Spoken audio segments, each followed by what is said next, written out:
ꯑꯍꯥꯟꯕꯃꯛꯇꯗ ꯃꯅꯥꯎ ꯑꯣꯐꯤꯁꯤꯌꯦꯜ ꯃꯅꯤꯄꯨꯔꯅ ꯃꯌꯥꯝꯕꯨ ꯇꯔꯥꯝꯅ ꯑꯣꯛꯆꯔꯤ꯫ ꯍꯧꯈꯤꯕ 2023ꯒꯤ ꯃꯦꯒꯤ ꯇꯥꯡ 3 ꯍꯥꯏꯔꯤꯕ ꯅꯨꯃꯤꯠ ꯑꯁꯤꯗ ꯇꯝꯊꯤꯔꯕ ꯀꯥꯡꯂꯨꯞ ꯑꯅꯤꯒꯤ ꯏꯔꯥꯡ ꯑꯁꯤꯅ ꯃꯔꯝ ꯑꯣꯏꯔꯒ ꯑꯔꯥꯝꯕꯥꯏ ꯇꯦꯡꯀꯣꯟ ꯑꯄꯨꯟꯕ ꯏꯝꯐꯥꯜ ꯏꯁꯀꯤ ꯑꯣꯏꯅ ꯏꯌꯥꯝꯕ ꯂꯨꯆꯤꯡ ꯄꯨꯔꯦꯟ ꯀꯣꯔꯧꯉꯥꯟꯕ ꯈꯨꯃꯟꯒꯤ ꯃꯤꯠꯌꯦꯡ ꯃꯈꯥꯗ ꯍꯩ ꯂꯩ ꯀꯠꯄꯒꯤ ꯊꯧꯔꯝ ꯑꯃ ꯄꯥꯡꯊꯣꯛꯆꯈ꯭ꯔꯦ꯫ ꯄꯥꯡꯊꯣꯛꯈ꯭ꯔꯤꯕ ꯊꯧꯔꯝ ꯑꯁꯤꯗ ꯂꯩꯈꯤꯗ꯭ꯔꯕ ꯑꯊꯧꯕꯁꯤꯡꯒꯤ ꯏꯃꯨꯡ ꯃꯅꯨꯡꯒ ꯂꯣꯏꯅꯅ ꯊꯦꯡꯒꯣꯜꯂꯣꯏꯁꯤꯡꯒ ꯂꯣꯏꯅꯅ ꯍꯩ ꯂꯩ ꯀꯠꯄꯒꯤ ꯊꯧꯔꯝ ꯑꯃ ꯍꯧꯖꯤꯛ ꯃꯌꯥꯝ ꯄꯨꯟꯅ ꯃꯤꯠꯌꯦꯡ ꯇꯥꯃꯤꯟꯅꯔꯁꯤ꯫ ꯐꯥꯎꯕꯗꯤ ꯃꯄꯨꯡ ꯐꯥꯅ ꯌꯥꯎꯃꯤꯟꯅꯁꯤ ꯍꯥꯏꯗꯨꯅ ꯃꯌꯥꯝꯒꯤ ꯃꯍꯨꯠ ꯁꯤꯟꯖꯔꯒ ꯃꯌꯥꯝ ꯄꯨꯝꯅꯃꯛꯄꯨ ꯉꯁꯤꯒꯤ ꯊꯧꯔꯝ ꯑꯁꯤꯗ ꯂꯦꯡꯕꯤꯔꯛꯂꯤꯕ ꯑꯩꯅ ꯄꯟꯕꯗ ꯁꯤꯊ ꯅꯥꯟꯗꯍꯧꯕ ꯌꯥꯎꯔꯕꯁꯨ ꯉꯥꯛꯄꯤꯒꯅꯤ꯫ ꯄꯨꯝꯅꯃꯛꯄꯨ ꯌꯥꯏꯐꯔꯦ, ꯄꯨꯝꯅꯃꯛꯄꯨ ꯍꯟꯅ ꯍꯟꯅ ꯊꯥꯒꯠꯄ ꯐꯣꯡꯗꯣꯛꯆꯔꯤ꯫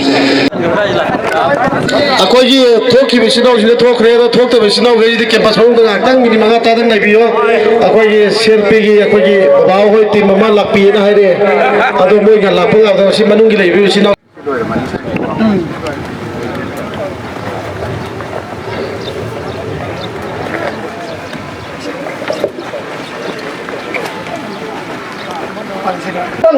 ꯍꯧꯔꯦ ꯍꯥꯏꯖꯔꯛꯀꯦ꯫ ꯇꯨꯃꯤꯟꯅ ꯂꯩꯔꯒ ꯃꯈꯣꯏꯕꯨ ꯏꯀꯥꯏ ꯈꯨꯝꯅꯕ ꯎꯠꯁꯦ꯫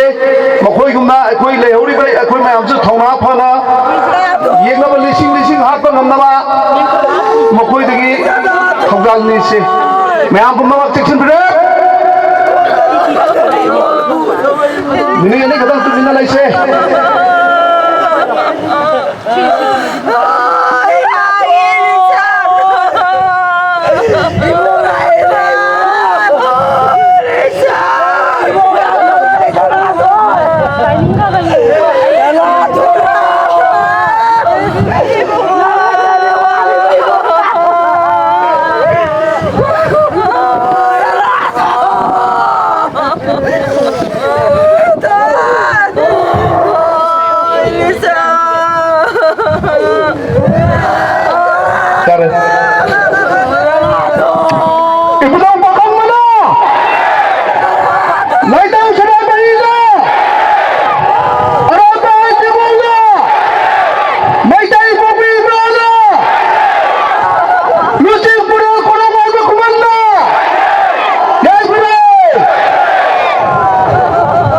ꯂꯩꯀꯠꯄꯒꯤ ꯊꯧꯔꯝ ꯑꯁꯤꯕꯨ ꯀꯦꯟꯗꯜ ꯂꯩꯔꯥ ꯁꯨꯈꯠꯄꯤꯗꯨꯅ ꯑꯃꯗꯤ ꯂꯩꯀꯠꯄ ꯍꯧꯅꯕꯒꯤ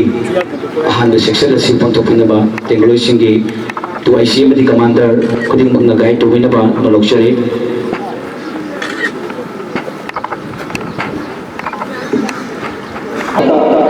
ꯀꯟꯈ꯭ꯔꯕ ꯂꯥꯟꯐꯝ ꯈꯨꯗꯤꯡꯃꯛꯇ ꯇꯨꯡꯒꯤ ꯃꯤꯔꯣꯟꯒꯤꯗꯃꯛ ꯑꯃꯗꯤ ꯍꯧꯒꯠꯂꯛꯂꯤꯕ ꯀꯪꯂꯩꯄꯥꯛꯀꯤ ꯃꯤꯔꯣꯜ ꯀꯪꯂꯩꯄꯥꯛ ꯑꯁꯤꯕꯨ ꯀꯥꯏꯐꯗꯦ, ꯁꯣꯏꯐꯗꯦ, ꯉꯥꯛꯐꯗꯦ ꯍꯥꯏꯗꯨꯅ ꯀꯟꯈ꯭ꯔꯕ ꯂꯥꯟꯐꯝ ꯀꯌꯥꯗ ꯅꯣꯛꯅ ꯅꯣꯛꯅ ꯊꯋꯥꯏ ꯈꯨꯕꯥꯛꯇ ꯍꯥꯞꯇꯨꯅ ꯂꯥꯟꯐꯝ ꯀꯌꯥ ꯃꯥꯌꯣꯛꯅꯔꯝꯕ ꯑꯈꯪ ꯂꯩꯇꯅ ꯊꯋꯥꯏꯅ ꯑꯇꯧꯕꯁꯤꯡꯕꯨ ꯍꯤꯡꯂꯤ ꯍꯥꯏꯕꯒꯤ ꯊꯧꯔꯥꯡ ꯑꯗꯨ ꯃꯩꯇꯩ ꯃꯆꯥꯒꯤ ꯇꯣꯉꯥꯟꯕ ꯊꯧꯅꯥ ꯑꯃꯅꯤ꯫ ꯂꯝꯗꯝ ꯑꯁꯤꯗ ꯑꯃꯗꯤ ꯇꯣꯉꯥꯟ ꯇꯣꯉꯥꯟꯕ ꯖꯥꯇꯤ ꯈꯨꯗꯤꯡꯃꯛꯅ ꯃꯩꯇꯩ ꯃꯆꯥꯒꯤ ꯊꯧꯅꯥꯗꯤ ꯑꯇꯣꯞꯄ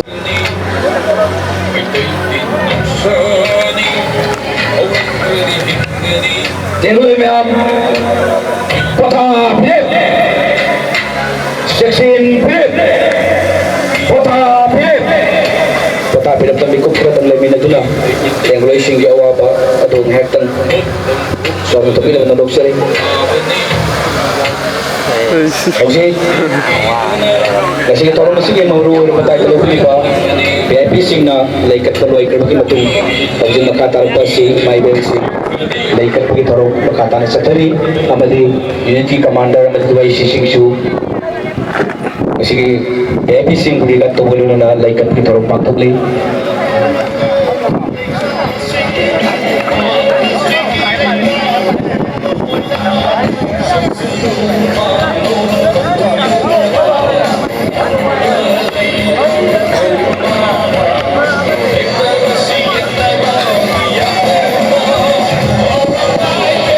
ꯃꯥꯏꯕꯦꯜꯁꯤꯡ ꯑꯁꯤꯒꯤ ꯃꯇꯨꯡ ꯇꯥꯔꯛꯄꯗ ꯇꯦꯡꯒꯣꯜꯂꯣꯏꯁꯤꯡ ꯂꯩꯀꯠꯄꯒꯤ ꯈꯨꯗꯣꯡꯆꯥꯕꯗꯨ ꯑꯃꯨꯛ ꯂꯧꯖꯔꯤ꯫ ꯍꯧꯖꯤꯛ ꯑꯁꯤ ꯃꯥꯏꯕꯦꯜꯁꯤꯡ ꯂꯩꯀꯠꯄ ꯂꯣꯏꯈ꯭ꯔꯕ ꯃꯇꯨꯡꯗ ꯇꯦꯡꯒꯣꯜꯂꯣꯏꯁꯤꯡꯕꯨ makatangpos sila ikatinanawa na luxury aduna ako'y organizing committee naman ito ay sising na itong matong silbi na labaso na luxury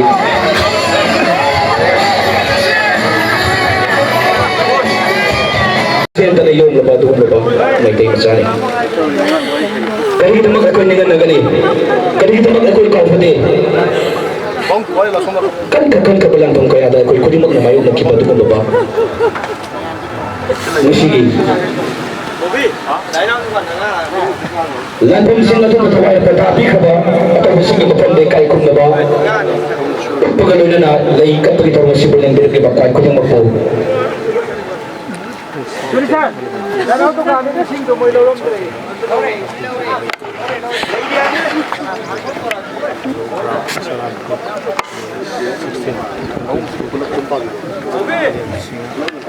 atau busing di mapamda laikat pagitaro masih ausik nasi gitaro masih baru iba dahil tayo video na dahil sa lensin pini ba VIP sing amadi lenbir ke pati goloy sing ki YC commander sing na muzi pantok ni mabuli ngai sing patung tarpada lamdang masom ni lenbir ke dai mai sing isu makatar to silai kapini na manolok sari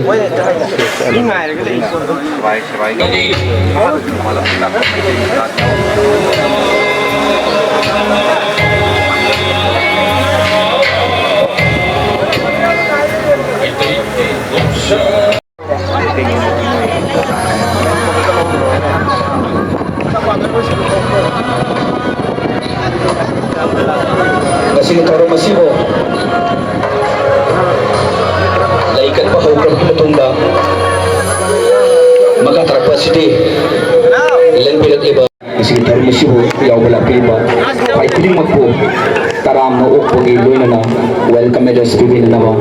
ini putin gi commander na lebi ba ningoy na panjal bala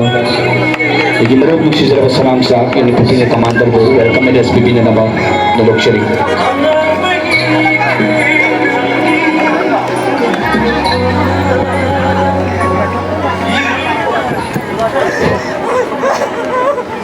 ano ito na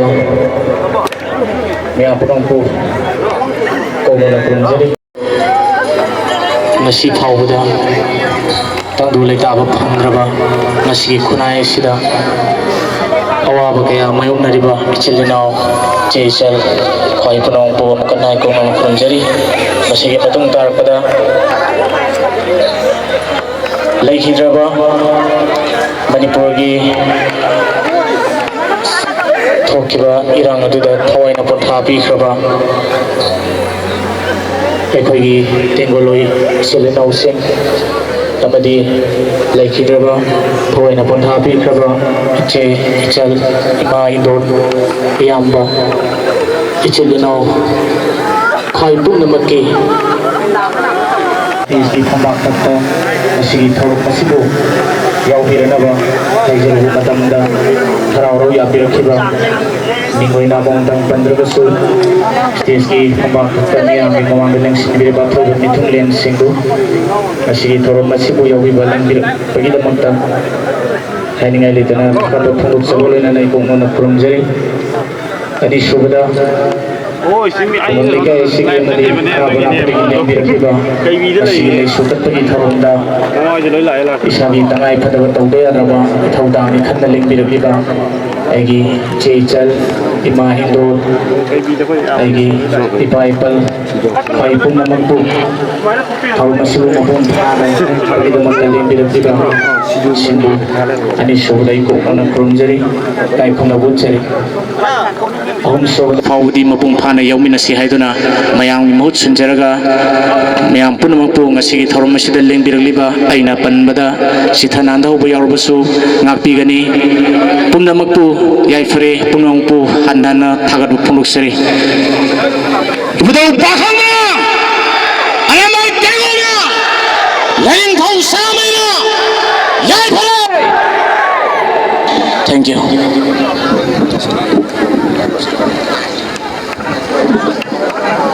Cari. Lalu na tapi aku lima tunai na si Colin tu na manggaling sendiri pada orang singbo coba amadi kita kuang kota kita mengai tu biar usu kama ke patah ꯅꯤꯡꯊꯧ ꯑꯣꯏꯗꯨꯅ ꯃꯅꯤꯄꯨꯔꯒꯤ ꯁꯥꯁꯣꯟ ꯑꯣꯏꯈ꯭ꯔꯕ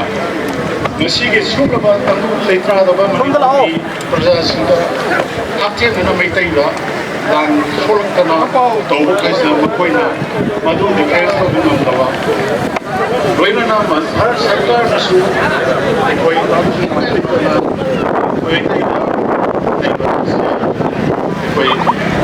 Nah, mobile TV boleh kalau mau kanongnya legal tim yang kena JSP. Sahi yani. Hello. Kari sundong pagi, yuki para guna ikoi setelah dinner tu boleh halu kerja. Lagi yang kita ikoi amat tu boleh tu lepas nanti ikoi mani kerja. Biasa na sabro lagu ni ay kerja ni. Adu dengan sana yang view. How kita tang kau ni cakap dah jamu university ikoi masih fawda madugumagi leite maduna ko yamna chexina masih mangga uriba leite ba sinau singi pangal hangal leitana ko bodi masih haba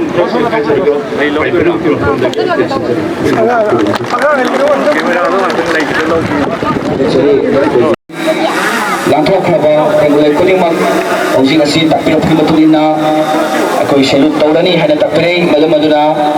main waktu sepi betul pengulai kuning mana kampus asida, sang bilik tu na, polen dalai bina ba dalok seri, aduga, pengulai kuning mak, amuk tang lek pina ba dalok seri, lena na. Pangtok sari ba torong masigi tengroi singi porin togai itu na mai bi mathang da Sila ye. How? Senjang da ba adudagi masigi amayak la ba khudam di leiba tengoloi singi maraktagi mi kunga mathoina aikoi gi mang thana thawai kat khabane thawak thang tok khabane si da magda su aikoi tengoloi khudimana sauthok sabam thoi ikai khumna bam thoi mathangda aina hajaningi se atai kemta nate hojik tawdana da sulai matung ta basu torakini eti da leiba eti gi member amoina aina ngasi tilibu tingoloi singi mafamda aina yamna pikpa wafam amakatang ai nolonga ningsing jaring ba amakhat lai madudi atai kemta nate kanaguma misak amana ima oisno ipa oisno isi oisno sagai oisno manipur leiba ireisa kanaguma misak amana magi awaba masa amana natraga mapu phaba yamna sawa awaba taaganda ai naksida or ai etigi tengoloi ama natraga ani tang thengaradi ai awaba se soidana kokani haibudo mado manipur gi leiba pata khudimaki thamoida khalan bangamnaba ngasi leiba tengoloi khudimana yamna buksian siengna amadi kathopga loinana awa ana tarba singi mateng se pangba ngamnaba eti ama thengaradi ai awaba se kokani haiba wakhando madu phawba ngamnaba eti khudimaki thamoida kathopga loinana madugi lingjin dum leibiu haiba sima ai eti gi member amoi ni thamjage aduga ngasi si nusa su khara sai ai ngang bi yang ngang ni ado mati khaji khaji tang lo khajaraga ai khoi maitai haibase kari maramgi punya dori bano pun rajadi ai khoi mai pa oi haibase ai wa phamam tang haisage sing na hairagadi puya da iba tian tak wa hai am khakdang ai ko toraga ai haisage kari haina hairami puya da maitai yumthong khuding da khubak ani khuba matamda maitai nangi yengnaba maru lukani napan tauna leiramba igino hairagadi atabana ahin babu kalakpa haibasidi masana adum tai maitai ekhoi gi iro lei iek lei inat lei phijet lei ekhoi gi kai wate adubu ekhoi gi matam gi khongai gi matung ina miron taret khak ekhoi kang khong sai rui miran lining lorubagi ekhoi se lining da mikha pon ba haiba matik ama miron taret mu ki sangda haiba tare masi leirubasina ngasi ekhoi se kang khong sai bani adubu haiba miron taret ekhoi bu miran lining lorubagi kang khong sai bagi thabuk ꯊꯕꯛꯇꯨꯗꯤ ꯍꯧꯖꯤꯛ ꯑꯩꯈꯣꯏ ꯂꯣꯏꯔꯦ ꯑꯩꯈꯣꯏ ꯍꯧꯖꯤꯛꯁꯦ ꯀꯅꯥꯒꯨꯝꯕ ꯈꯔꯅꯁꯨ ꯍꯥꯏ ꯂꯥꯡꯑꯣꯜ ꯂꯪꯗꯥꯏ ꯍꯥꯏꯅ ꯁꯤꯗꯤ ꯂꯥꯡꯑꯣꯜ ꯂꯪꯗꯥꯏ ꯅꯠꯇꯦ ꯑꯅꯧꯕ ꯂꯥꯡꯑꯣꯜꯅꯤ ꯑꯗꯨꯒ ꯉꯁꯤ ꯂꯩꯕꯤꯔꯤꯕ ꯏꯔꯩꯆꯥ ꯇꯤꯜꯂꯤꯕ ꯈꯨꯗꯤꯡꯃꯛꯁꯤꯅ ꯑꯩꯈꯣꯏꯅ ꯆꯤꯟꯕꯨꯡ ꯌꯩꯅ ꯑꯉꯥꯡꯁꯤꯡꯅ ꯃꯇꯝ ꯑꯃꯗ ꯁꯥꯟꯅꯔꯝꯕ ꯃꯁꯥꯟꯅꯗ ꯀꯔꯤ ꯍꯥꯏꯅ ꯁꯥꯏ ꯀ꯭ꯋꯥꯛ ꯆꯤꯟꯕꯨꯡ ꯌꯩꯅ ꯁꯥꯟꯅꯔꯝꯕ ꯃꯁꯥꯟꯅꯗꯨꯗ ꯏꯆꯥ ꯈꯣꯡꯗꯣꯝꯕꯤ ꯍꯥꯏꯅ ꯀꯟꯅꯕ ꯍꯣꯠꯅꯔꯝꯃꯤꯕ ꯈꯣꯡꯗꯣꯝꯕꯤꯗꯣ ꯉꯁꯤ ꯂꯩꯔꯤꯕ ꯇꯤꯜꯂꯤꯕ ꯑꯩꯈꯣꯏꯁꯤꯅꯦꯕ ꯑꯩꯈꯣꯏꯁꯤꯅ ꯃꯐꯝꯁꯤ ꯀꯟꯗ꯭ꯔꯒꯗꯤ ꯀꯟꯕ ꯉꯝꯃꯔꯣꯏꯕ ꯉꯁꯤꯁꯦ ꯑꯩꯈꯣꯏꯅ ꯀꯩꯒꯨꯝꯕ ꯂꯦꯞꯍꯧꯗ꯭ꯔꯕ ꯉꯁꯤꯁꯦ ꯑꯩꯈꯣꯏꯅ ꯄꯨꯜꯂꯒ ꯀꯜꯍꯧꯗ꯭ꯔꯒꯗꯤ ꯃꯇꯨꯡ ꯇꯥꯔꯛꯄꯗ ꯀꯩꯗꯧꯅꯤ ꯃꯤꯔꯣꯟ ꯀꯌꯥ ꯑꯃ ꯑꯩꯈꯣꯏꯒꯤ ꯏꯆꯥ ꯏꯁꯨ ꯀꯌా ꯑꯃ ꯃꯤꯅꯥꯏꯅꯩ ꯊꯥꯡꯗꯧꯅ ꯍꯤꯡꯅꯦꯕ ꯑꯗꯨ ꯑꯣꯏꯇꯥꯔꯒꯗꯤ ꯉꯁꯤ ꯂꯩꯔꯤꯕ ꯃꯤꯔꯣꯟ ꯑꯩꯈꯣꯏꯁꯤꯅ ꯀꯔꯤ ꯇꯧ ꯇꯥꯏ ꯄꯨꯟꯅ ꯂꯦꯞꯄ ꯂꯤꯡꯖꯦꯜ ꯃꯥꯟꯅꯕꯗꯣ ꯗꯔꯀꯥꯔ ꯂꯩꯌꯦꯕ ngasi pulli ba sumaina ate ate district sing isu loina punbiram ngane na khali ado akhoi ge sunga sidi mapung yam phai ado leiriba le tengoloi sing ge marakta thauna hanbi gano adubu haina badi lai kana gombe imung da natraga na lekai dadi akhoi ge kai haini amoi da lebiyo masisu kari haina hai puya da haiba wafam ni ain haijaba nate ipa ipu sing sina sana puya da yega thamam bane nupi angang nomang khama kong da thermo nang di kangun dawramu lilam da chalamu hai akhoi je hoji maitai amoina maitai ge kangun da akhoi hauri maitai amoina akhoi maitai ge lilam da chali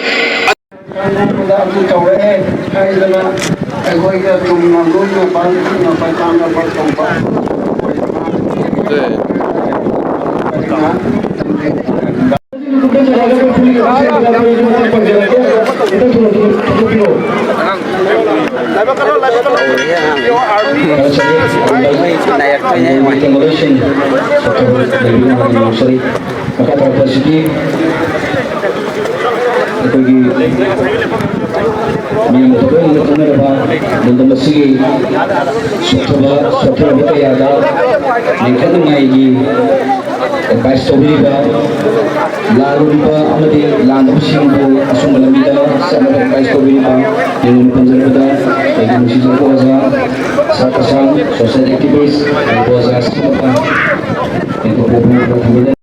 Muhammad Lairongani madu pagpumado ay ko'y chapchana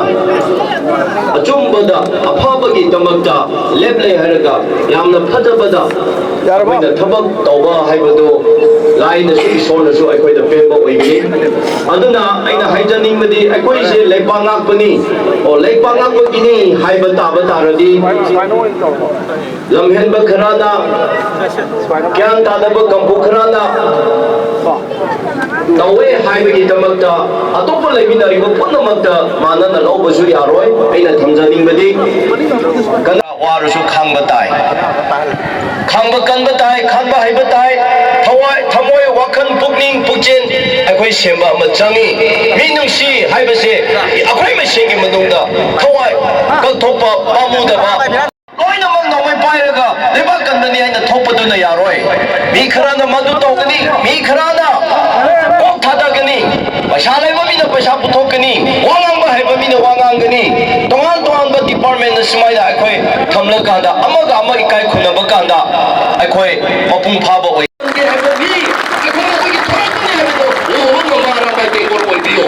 adu oiba taradi soidana akhoi lebak ahompa lakani haibase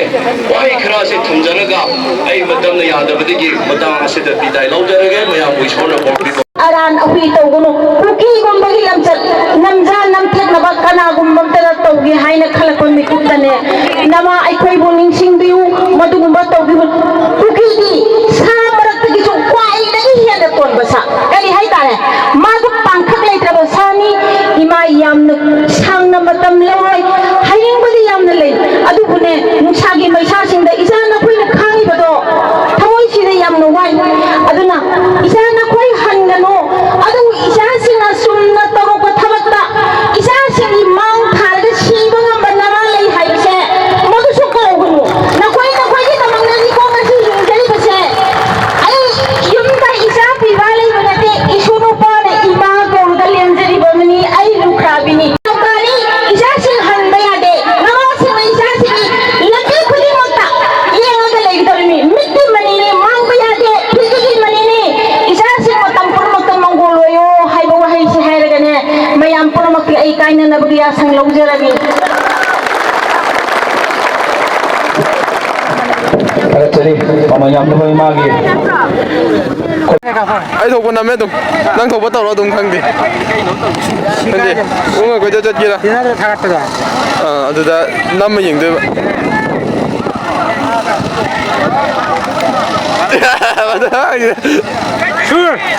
너는 포토 타러 왔는 사람들이 ꯈꯪꯗꯦ ꯑꯩꯁꯨ 어디서든 포토 타러는 사람들이 얘기는 거 랭미는 온다 네, 형은 그럼 타러